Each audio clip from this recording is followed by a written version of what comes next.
RSS mind के लोग, जो बीजेपी के लोग हैं, ये सोच रहे हैं कि बरसर इक़्तिदार हम अगर आएंगे तो ये इस तरह का काम करेंगे। उसी की तरफ वो इशारा दे रहे हैं, वो ये कोशिश कर रहे हैं, लेकिन हम लोग उस कोशिश को कामयाब होने नहीं देंगे। बिल्कुल चूँकि ये वक्फ़ की जायदाद वाली बात है, ये किसी की जागीर नहीं है।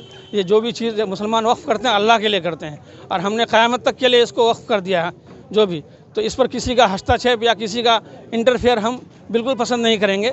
इसी बीच में 17 महीने की जो हुकूमत हमारी आरजेडी के साथ मुख्यमंत्री नीतीश कुमार की बनी, तो इसमें चूँकि ग्रामीण विकास के मंत्री तेजस्वी जी होने के नाते मैंने उनके ज़रिए से ये पुल करवाया। अगर ज़बरदस्ती वो इस चीज़ को पारित करते हैं तो हम लोग खुलकर मैदान में आएंगे, और इसके लिए जो भी करना हो, शाहीन बाग क्या उससे बड़ा भी कोई आंदोलन करना हो तो हम लोग उसके करने के लिए तैयार हैं। ठाकुरगंज के राजद विधायक सऊद असरार ने जेबीसी यानी ज्वाइंट पार्लियामेंट्री कमेटी से नामचीन मुस्लिम लीडरान को बर्खास्त करने, भारत में कितना सुरक्षित है अंबेडकर का संविधान और आगामी विधानसभा चुनाव को लेकर मुखरता से अपनी बात रखी है। वीडियो में आगे जानिए कि उन्होंने इन ज्वलित मुद्दों पर क्या कुछ कहा है।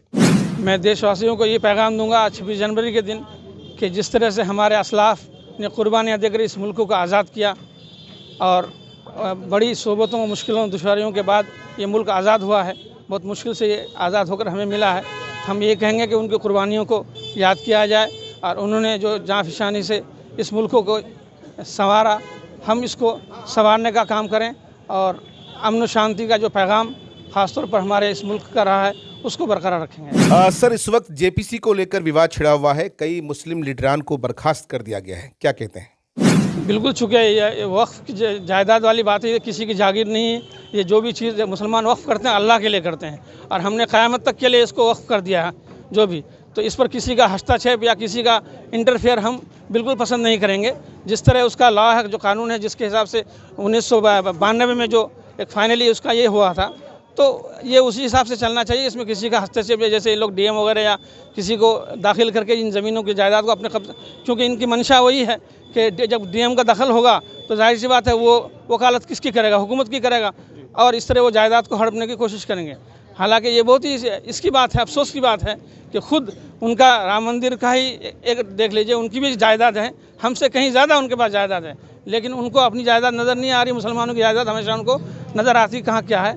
तो ये बिल्कुल हम लोग होने नहीं देंगे, और अगर ज़बरदस्ती वो इस चीज़ को पारित करते हैं तो हम लोग खुलकर मैदान में आएंगे, और इसके लिए जो भी करना हो, शाहीन बाग क्या उससे बड़ा भी कोई आंदोलन करना हो तो हम लोग उसके करने के लिए तैयार हैं। देश में लगातार ये आवाज़ें उठ रही है कि देश का संविधान खतरे में है, देश का संविधान खतरे में होगा तो देश खतरे में होगा, कितना सहमत हैं आप?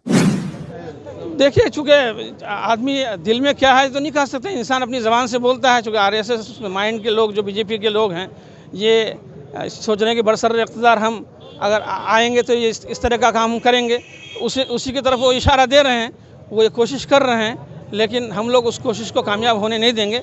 चूँकि राहुल गांधी जी वगैरह सब लोग, हम लोग पूरे एकजुट होकर के जो महागठबंधन का एक वो रहा है, तो इसको रोकने की हर तरह इनका हम लोग कोशिश करेंगे, इसको इसमें कामयाब होने नहीं देंगे। 2025 के चुनाव को लेकर सऊद साहब कितने तैयार हैं? देखिए, 2025 का चुनाव, मैं तो पहले दिन से, जब जीत के आया हूँ तब से पहले दिन से ही फील्ड में हूँ, और जहाँ तक काम वगैरह का है तो आप लोगों की दुआ से, अल्लाह का करम है कि हमने बहुत सारा काम किया।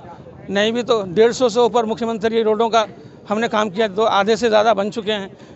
50 से ऊपर पुलों का, जो 2017 के फ्लड में सब पुल टूटा हुआ था, तकरीबन 52 पुल लाने का मैंने काम किया है। तकरीबन वो भी 60 के करीब बन चुका, बाकी का काम चल रहा है, कुछ अभी होने वाला है, और ये सब लाए हैं। उसके अलावा खासतौर से ठाकुरगंज क्षेत्र में ये खरखरी भेरभरी जो पुल था, ये उस वक्त से लोग लड़ रहे थे। मेरे वालिद मोहतरम भी उसके लिए, उन्होंने भी कोशिश की थी। अब जब हमारा आया तो सब लोग मेरे पीछे पड़े कि भी आपको इस काम को करना है। तो मैंने लोगों को कहा कि ऐसे नहीं होगा, चूँकि पिछले दिनों ने जो कोशिशें की है उसमें नाकामयाबी मिली है। तो एक नया इशू ये खड़ा करना है कि पहले आप लोग धरना दीजिए, उस धरना में हम भी आएंगे, तभी हुकूमत, चूँकि धरना प्रदर्शन होता है तो हुकूमत की निगाह में चीज़ें आती है और वो करने की कोशिश करते हैं। तो ये सिलसिला चलता रहा। इसी बीच में 17 महीने की जो हुकूमत हमारी आरजेडी के साथ मुख्यमंत्री नीतीश कुमार की बनी, तो इसमें चूँकि ग्रामीण विकास के मंत्री तेजस्वी जी होने के नाते मैंने उनके ज़रिए से ये पुल करवाया, और ये बहुत बड़ा काम है, चूँकि वहाँ के लोगों को इतनी परेशानी होती, 85 किलोमीटर घूम करके वो किशन मुख्यालय पहुँचते थे। अब वो 20 किलोमीटर में, ये पुल बनने से 20 किलोमीटर की दूरी वो तय करके किशनगंज पहुँच जाएंगे। दूसरा बड़ा काम ठाकुरगंज में जो 12-13 सालों से पावर ग्रिड बनना था, वो वहाँ की जो ज़मीन माफिया लोग हैं वो बनने नहीं दे रहे थे।